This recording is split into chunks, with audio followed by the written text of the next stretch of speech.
Hello students, मैं Naresh Kumar Dalton classes में आपका स्वागत करता हूं।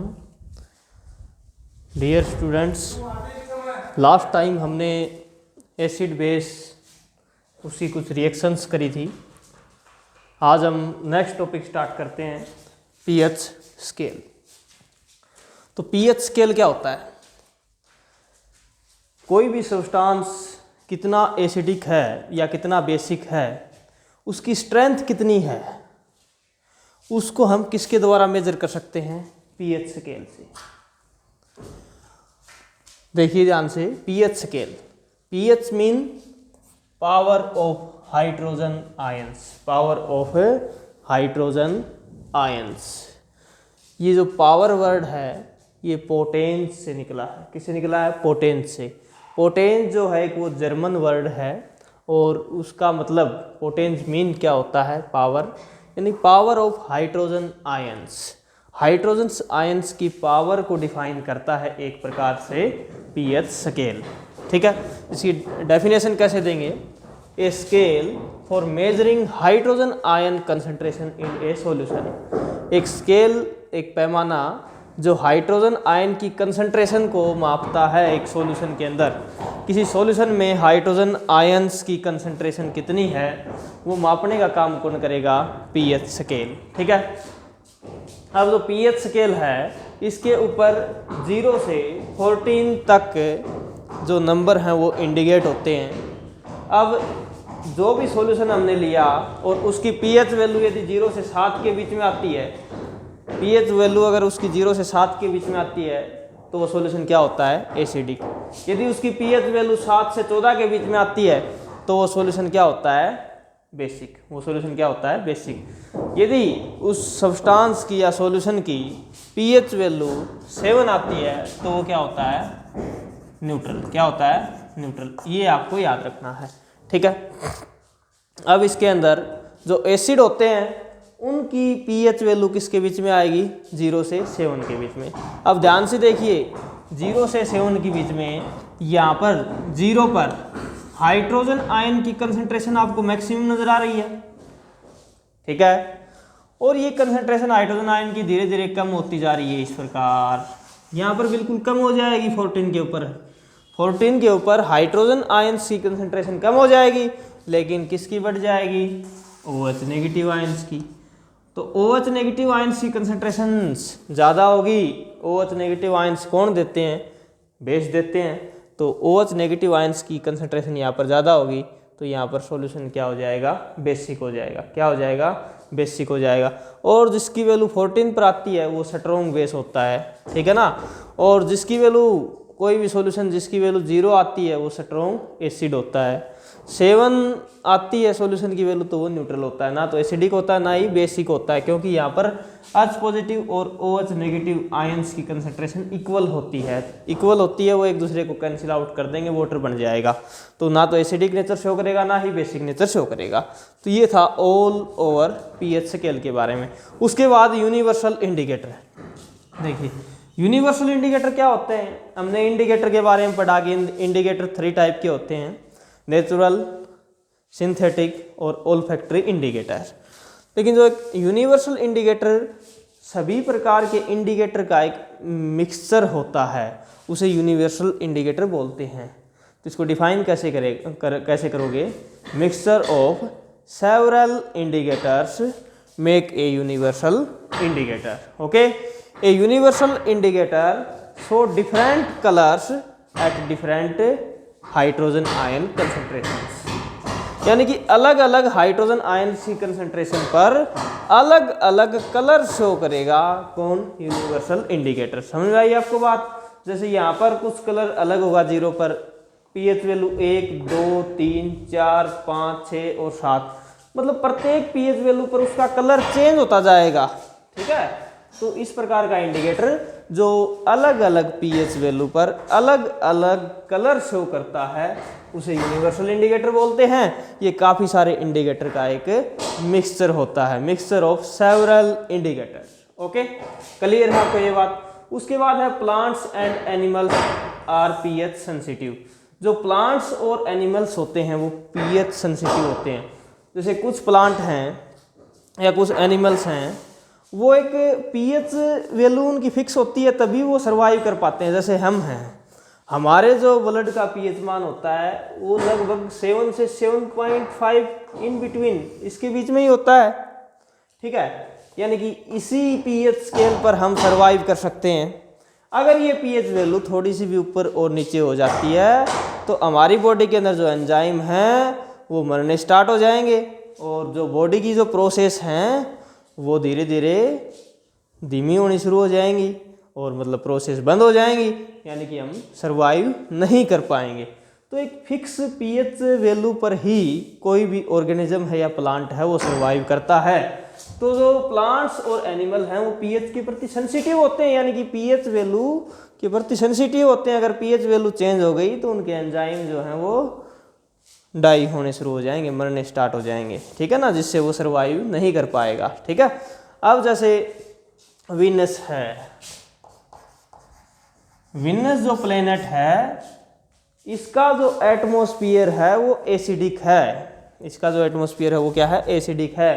तो वहाँ पर कोई भी ऑर्गेनिज्म नहीं है, वहाँ पर ऑर्गेनिज्म सर्वाइव कर ही नहीं सकता है, क्योंकि इसका जो एटमॉस्फेयर वो क्या है, एसिडिक होता है, ठीक है ना।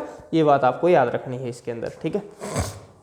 पीएच ऑफ द सोयल, अब सोयल का पीएच है, हम कोई भी फसल की बुआई करते हैं तो उस मिट्टी के अंदर उसका पीएच वैल्यू क्या है वो फसल के लिए काफ़ी इम्पोर्टेंट है, उसकी पैदावार के ऊपर वो डिपेंड करेगी वो चीज़ें।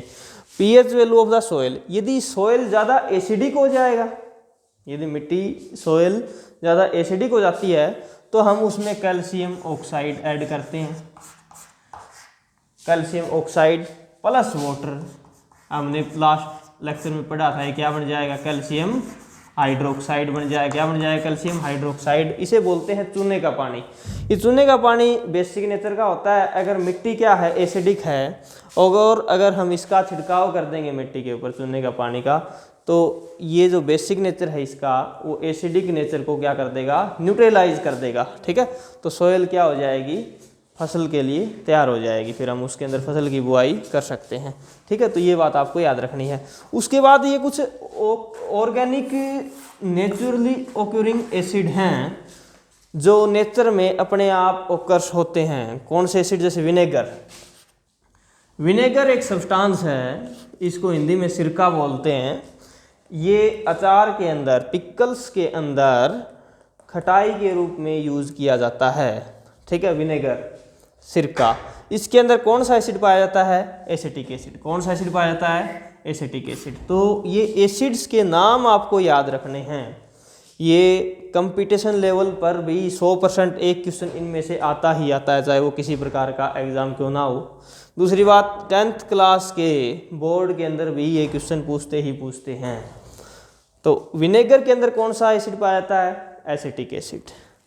ऑरेंज और लेमन, ऑरेंज और लेमन, इनके अंदर कौन सा एसिड पाया जाता है, सिट्रिक एसिड। कौन सा एसिड, सिट्रिक एसिड पाया जाता है। ऑरेंज और लेमन में सिट्रिक एसिड। टमराइंड, इमली के अंदर कौन सा एसिड पाया जाता है, टार्ट्रिक एसिड। कौन सा एसिड, टार्ट्रिक एसिड। टमराइंड के अंदर टार्ट्रिक एसिड। टोमेटो और स्पाइनच के अंदर, टोमेटो और स्पाइनच के अंदर ऑक्जेलिक एसिड पाया जाता है। कौन सा एसिड, ऑक्जेलिक एसिड पाया जाता है।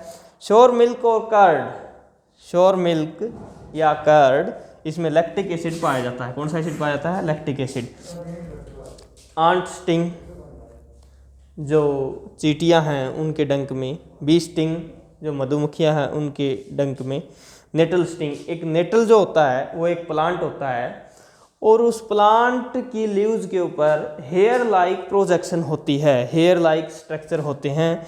वो हेयर अगर हमारे कांटेक्ट में आ जाते हैं तो जैसे मक्खी डंक लगाती है, ठीक उसी प्रकार ये जो नेटल स्टिंग है उसका वही सेंसिटिव हमारी त्वचा के प्रति होगा। मक्खी के डंक लगाने से जो हमें दर्द होता है वही नेटल स्टिंग को छूने से ऐसा होता है। क्यों? क्योंकि इन सभी में क्या पाया जाता है, मेथेनोइक एसिड। क्या पाया जाता है, मेथेनोइक एसिड। और इस एसिड का एक नाम और भी है, फॉर्मिक एसिड। कौन सा एसिड, फॉर्मिक एसिड या फिर मेथेनोइक एसिड। किसके अंदर पाया जाता है, आंट स्टिंग, बी स्टिंग और नेटल स्टिंग के अंदर। ये बात आपको याद रखनी है। तो ये कुछ नेचुरली ऑकरिंग एसिड हैं जो नेचर के अंदर पाए जाते हैं, अपने आप उपस्थित होते हैं। ठीक है, एक बार फास्टली फिर रिवाइज करोगे। विनेगर के अंदर एसिटिक एसिड, ऑरेंज लेमन के अंदर सिट्रिक एसिड, टमराइंड के अंदर टार्टरिक एसिड, टोमेटो और स्पाइनेच के अंदर ऑक्जेलिक एसिड, श्योर मिल्क और कर्ड के अंदर lactic acid, nettle, bee and sting इनके अंदर मेथनोइक एसिड या फॉर्मिक एसिड पाया जाता है। ठीक है, अब एक इंपॉर्टेंट बात और आपको याद रखनी है लैक्टिक एसिड वाली। लैक्टिक एसिड की फॉर्मेशन हमारी बॉडी के अंदर भी होती है, मसल्स के अंदर होती है इसकी फॉर्मेशन। किसके अंदर होती है? मसल्स के अंदर। जब हम काफ़ी ज़्यादा एक्सरसाइज करते हैं, मसल्स के अंदर मसल्स को ज़्यादा काम लेते हैं, तो मसल्स के अंदर ऑक्सीजन की कमी हो जाती है, और ऑक्सीजन की कमी में जो ग्लूकोज जो कन्वर्ट होता है वो पहले तो पायरूवेट में टूटता है। पायरूवेट से अगर उसको इनसफिशिएंट ऑक्सीजन मिलती है, पर्याप्त ऑक्सीजन नहीं मिलती है, तो वह लैक्टिक एसिड में कन्वर्ट हो जाता है, लैक्टिक एसिड में कन्वर्ट हो जाता है। जो जिम बॉयज होते हैं, जिम जाने वाले जो ह्यूमन बींग है, वो एक्सरसाइज करते हैं, तो उनकी जो मसल्स हैं यहाँ से उनमें फुलावट आ जाती है, मसल्स फूल जाती हैं। क्यों? क्योंकि उनमें क्या जमा हो जाता है? Lactic acid. और लैक्टिक एसिड की फॉर्मेशन कैसे होती है? इन द इनसफिशिएंट ऑक्सीजन, अपर्याप्त ऑक्सीजन में, लैक ऑफ ऑक्सीजन, ऑक्सीजन की कमी में मसल्स के अंदर ग्लूकोज पायरूवेट में, और पायरूवेट से लैक्टिक एसिड में कन्वर्ट हो जाता है, और वही लैक्टिक एसिड हमारी मसल्स के अंदर जमा हो जाता है। उसी के कारण हमारी मसल्स में क्रैम्प बनते हैं। क्या बनते हैं? क्रैम्प्स बनते हैं। अब ये बोर्ड के अंदर क्वेश्चन भी पूछ सकते हैं कि जो हमारी मसल्स के अंदर क्रैम्प्स क्यों बनते हैं, क्रैम्प्स क्यों बनते हैं? वो लैक्टिक एसिड की फॉर्मेशन की वजह से बनते हैं, और ये ऑक्सीजन की कमी से लैक्टिक एसिड बनता है। ठीक है, जब हम ज़्यादा एक्सरसाइज करते हैं तो हमारी मसल्स तक सफिशिएंट ऑक्सीजन नहीं पहुंच पाती है, तो सफिशिएंट ऑक्सीजन नहीं पहुंचने से मसल्स में लैक्टिक एसिड बन जाएगा। ठीक है, और उसी के कारण बॉडी के अंदर क्रैम्प्स बन जाएंगे।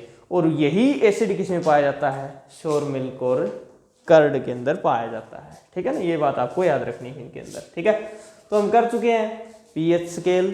पीएच स्केल हमने पढ़ी कि एसिडिक और बेसिक सॉल्यूशन है, उसकी स्ट्रेंथ कितनी है, उसकी पीएच वैल्यू हम पीएच स्केल से फाइंड आउट कर सकते हैं। वो कितना स्ट्रॉन्ग एसिड है, या वीक एसिड है, या स्ट्रॉन्ग एसिड है, वीक बेस है या फिर स्ट्रॉन्ग बेस है। जैसे जिसकी पीएच वैल्यू 14 आती है वो क्या होता है?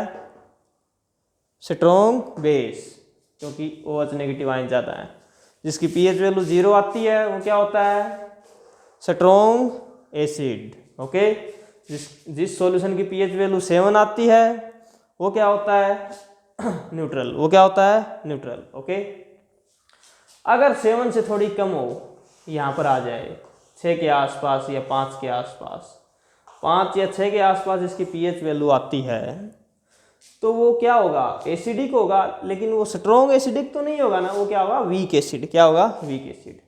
अगर 7 के बाद 8 या 9 पर आती है, इस प्रकार 8, 9 या 10 पर, तो वो बेसिक तो होगा, OH नेगेटिव आयन ज़्यादा होंगे, H पॉजिटिव आयन कम होंगे, लेकिन वो स्ट्रॉन्ग नहीं होगा, वो क्या होगा? Weak base. क्या होगा?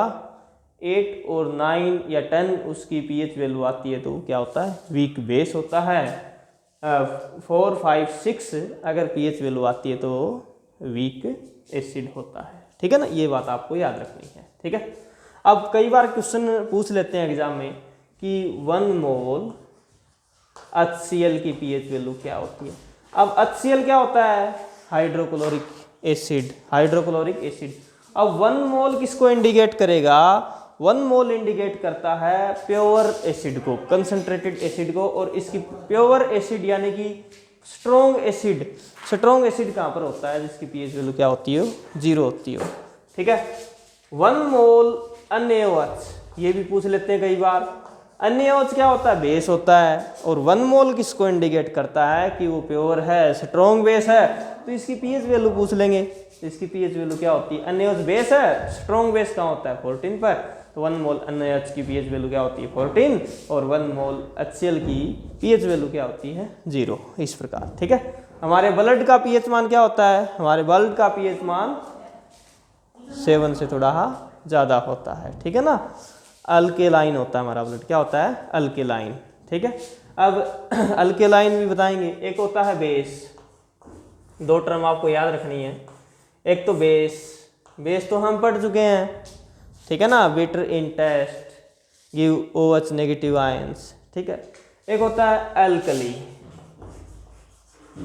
एल्कली क्या होते हैं, एल्कली वो होते हैं जो वाटर सोल्यूबल, ये एक प्रकार के बेस ही होते हैं, क्या होते हैं, एक प्रकार के बेस ही होते हैं, लेकिन ये वाटर सोल्यूबल बेस, जो बेस वाटर के अंदर डिजोल्व हो जाता है उसको क्या बोलते हैं, एल्कली बोलते हैं। क्या बोलते हैं, एल्कली बोलते हैं। यानी कि सारे के सारे एल्कली क्या होते हैं, बेस होते हैं, लेकिन सारे के सारे बेस एल्कली नहीं होते हैं, क्योंकि कुछ बेस ऐसे भी होते हैं जो वाटर के अंदर सोल्यूबल नहीं होते हैं। ठीक है, तो ये बात आपको याद रखनी है, बेस और एल्कली। ठीक है, एल्कली क्या है, water soluble base is called alkali. ठीक है, अब ये पॉइंट हम कर चुके हैं। पीएच ऑफ द सोइल, ये भी हम कर चुके हैं कि सोइल का जो पीएच वैल्यू है वो एक लेवल उसका बना रहना बहुत ज़रूरी है। यदि वो पीएच वैल्यू चेंज हो जाती है, जैसे सोइल यदि एसिडिक हो जाती है तो उसको न्यूट्रलाइज करना ज़रूरी होता है, और वो न्यूट्रलाइज किससे कर सकते हैं हम, कैल्शियम हाइड्रोक्साइड से। ये बात आपको याद रखनी, ठीक है ना, चूने का पानी। ठीक है, उसके बाद pH in our digestive system, pH in our digestive system. अब इसको देखिए थोड़ा कि जो हमारा इनको राइट कर लेना है आपको, ये साथ साथ नहीं लिखे हैं तो आप स्क्रीनशॉट ले लेना बीच में, या वीडियो को पॉज करके आप इससे लिख सकते हो copy. PH in our digestive system. अब जो हमारा डाइजेस्टिव सिस्टम है उसका पीएच वैल्यू किस प्रकार वेरी करती है, किस प्रकार वो मतलब नुकसान भी पहुंचा सकती है, या फिर एक लेवल उसका बना रहना बहुत ज़रूरी है, वो हम पढ़ेंगे pH in our digestive system. इसमें क्या याद रखना है आपको, हमारी बॉडी में जो डाइजेस्टिव सिस्टम में स्टमक है, स्टमक मीन आमाशय, स्टमक क्या करता है, फूड को स्टोर करता है, फूड को क्या करता है, स्टोर करता है। अब स्टमक के अंदर एक ग्लैंड होती है जस्ट्रिक ग्लैंड। कौन सी ग्लैंड, जस्ट्रिक ग्लैंड। कौन सी ग्लैंड होती है, जस्ट्रिक ग्लैंड। और जस्ट्रिक ग्लैंड क्या छोड़ती है, HCl प्रोड्यूस करती है, HCl प्रोड्यूस करती है, सीक्रेट HCl का सीक्रेशन ये करती है। ठीक है ना। In case of indigestion, in case of indigestion, जब हम फास्ट फूड खा लेंगे, ज़्यादा फास्ट फूड खा लेते हैं कई बार, या ज़्यादा भोजन खा लेते हैं, तो इनडाइजेशन की कंडीशन क्रिएट हो जाती है, वो डाइजेस्ट नहीं होता है फूड, तो ये जस्ट्रिक ग्लैंड क्या करेगी, ज़्यादा HCl सेक्रेट कर देगी, ज़्यादा HCl को छोड़ देगी। ठीक है ना। अब ये जो ज़्यादा HCl है ये हमारी बॉडी के अंदर क्या प्रोड्यूस करेगा, इरिटेशन। क्या प्रोड्यूस करेगा, इरिटेशन, इरिटेशन जलन। ठीक है, तो एसिड यदि ये ज़्यादा हो जाएगा, पीएच वैल्यू इसकी क्या हो जाएगी, कम हो जाएगी, तो हमारी बॉडी के अंदर ये एक प्रकार से क्या प्रोड्यूस करता है, इरिटेशन। ठीक है, और उस इरिटेशन को ख़त्म करने के लिए, कम करने के लिए इस HCl को न्यूट्रलाइज करना पड़ेगा। HCl को न्यूट्रलाइज करने के लिए हम बेस का प्रयोग करते हैं, और बेस का प्रयोग क्या खाते हैं हम, जैसे हम बेकिंग पाउडर ले सकते हैं। क्या ले सकते हैं, बेकिंग पाउडर। बेकिंग पाउडर क्या होता है, खाने वाला जो सोडा होता है, बेकिंग पाउडर। या फिर हम किसका प्रयोग करते हैं, इनो। किसका प्रयोग करते हैं, इनो। इनो को वाटर के अंदर डाला और उसको हम इनटेक कर लेंगे। इनो क्या करेगी, या बेकिंग पाउडर क्या करेगा, HCl को न्यूट्रलाइज कर देगा, क्योंकि बेकिंग पाउडर और इनो दोनों ही बेसिक नेचर की होती हैं, और ये HCl का जो इफ़ेक्ट है उसको कम कर देंगी, उसको न्यूट्रलाइज करके, और हमें रिलीफ मिल जाएगा, आराम मिल जाएगा। तो pH in our digestive system, तो डाइजेस्टिव सिस्टम का पीएच का लेवल भी बना रहना बहुत ज़रूरी है। अगर उसकी पीएच वैल्यू कम हो जाती है तो हम उस कंडीशन पर हमें एल्कली का प्रयोग करना पड़ता है, जैसे बेकिंग सोडा या फिर इनो का प्रयोग करना पड़ता है। ठीक है, नेक्स्ट टॉपिक है टूथ डिके। टूथ डिके, अब हमारे जो टीथ हैं ये वाइट कलर की, इनके ऊपर इनेमल की कवरिंग होती है, किसकी? इनेमल की। और इनेमल जो है वो कैल्शियम फॉस्फेट से बने होते हैं, ठीक है ना। टूथ के ऊपर वाइट कवर की, किसकी?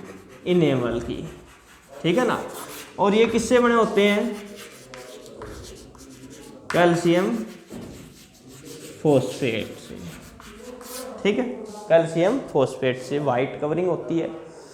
अब जैसे हमने फूड भोजन लिया है, भोजन खाने के बाद फूड पार्टिकल या शुगर हमारे माउथ के अंदर थोड़ी बहुत रह जाएगी, तो बैक्टीरिया क्या करेंगे? उन फूड पार्टिकल के साथ रिएक्ट करके, उनके ऊपर एक्ट करके, और उन फूड पार्टिकल को एसिड में कन्वर्ट कर देंगे। किस में कन्वर्ट कर देंगे? एसिड में कन्वर्ट कर देंगे।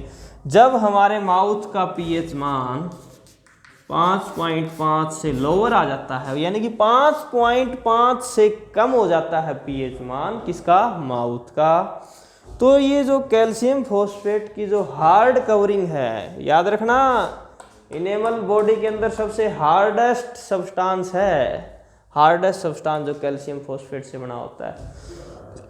अगर पीएच मान 5.5 से कम हो जाता है माउथ का, तो ये ज़्यादा एसिडिक मीडियम हो जाएगा, और ज़्यादा एसिडिक मीडियम जो है वो इस हार्ड लेयर को भी नुकसान पहुंचाना शुरू कर देगी, इसका भी कोरोजन स्टार्ट हो जाएगा, ठीक है।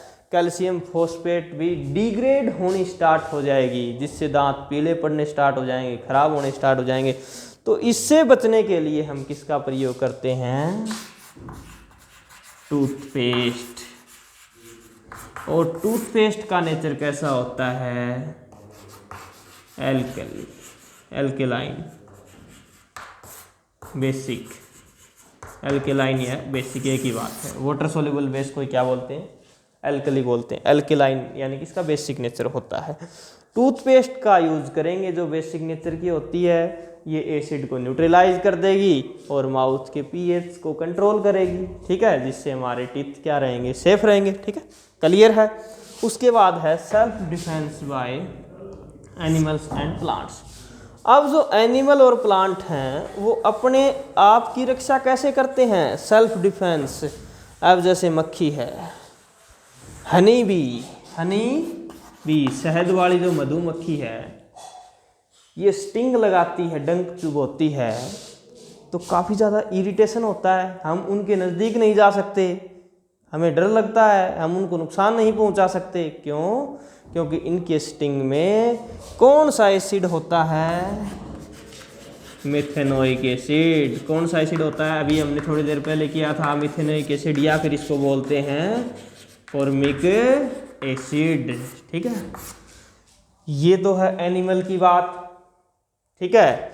बी है, मधुमक्खी है, जैसे तताया है, बिर्ड है, इन सभी में यही होता है, मिथेनोइक एसिड या फॉर्मिक एसिड।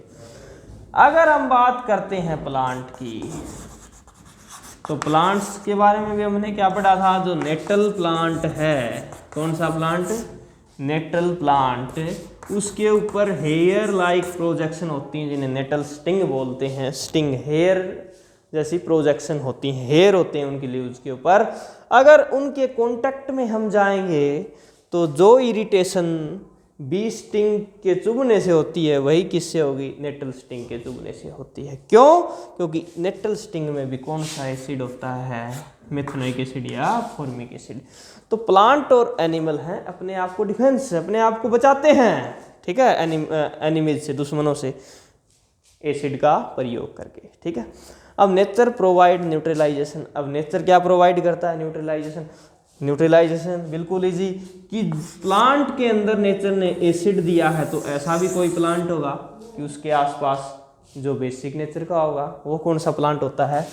Dog plant. कौन सा होता है? Dog plants. अब जैसे आप फॉरेस्ट में घूमने गए हैं, आपने नेटल जो प्लांट है इसकी पत्तियों को छू लिया है, और उससे मेथेनोइक एसिड या फॉर्मिक एसिड आपकी बॉडी में आ गया है, आपको काफ़ी ज़्यादा इरिटेशन हो रहा है, तो उस इरिटेशन को कम करने के लिए आप ढूंढोगे किसको? उसके आसपास डॉग प्लांट को। अब डॉग प्लांट की पत्ती को तोड़ोगे और उसको उसी स्थान पर रब करोगे जहाँ पर नेटल स्टिंग चुभा है, ठीक है। अब रब कर देंगे तो हमें रिलीफ मिल जाएगा, आराम मिल जाएगा। ये घरेलू उपचार है, रेमेडीज है। क्योंकि डॉग प्लांट की जो लीव्स होती है वो कैसे नेचर की होती है, बेसिक नेचर की होती है। क्लियर है ये बात, कैसे नेचर की होती है, बेसिक नेचर की होती है। और बेस क्या कर देगा, एसिड को न्यूट्रलाइज कर देगा और हमें रिलीफ मिल जाएगा। तो डियर स्टूडेंट्स, ये पूरा टॉपिक आपको कंप्लीट कर लेना है। इस लेसन का ये जो पार्ट मैंने करवाया है पीएच स्केल के ऊपर बेस है पूरे का पूरा, ठीक है ना। कुछ हमने ये भी बताया है आपको कि टमाटर के अंदर कौन सा एसिड पाया जाता है, ऑक्जेलिक एसिड। पालक के अंदर भी कौन सा, ऑक्जेलिक एसिड। दही के अंदर कौन सा, लैक्टिक एसिड।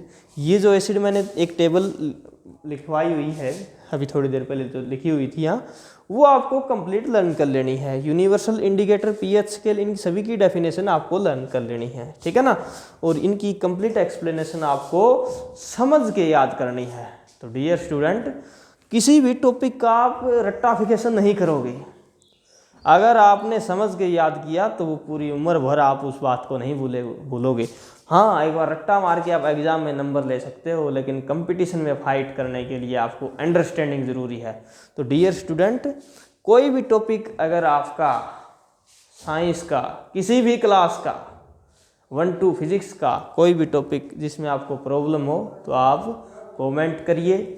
और हमारे चैनल को आप सब्सक्राइब ज़रूर कीजिए। यदि आपको ये वीडियो समझ में आते हैं तो ज़रूर बताइए हमें, ठीक है। Thank you class, thank you dear students.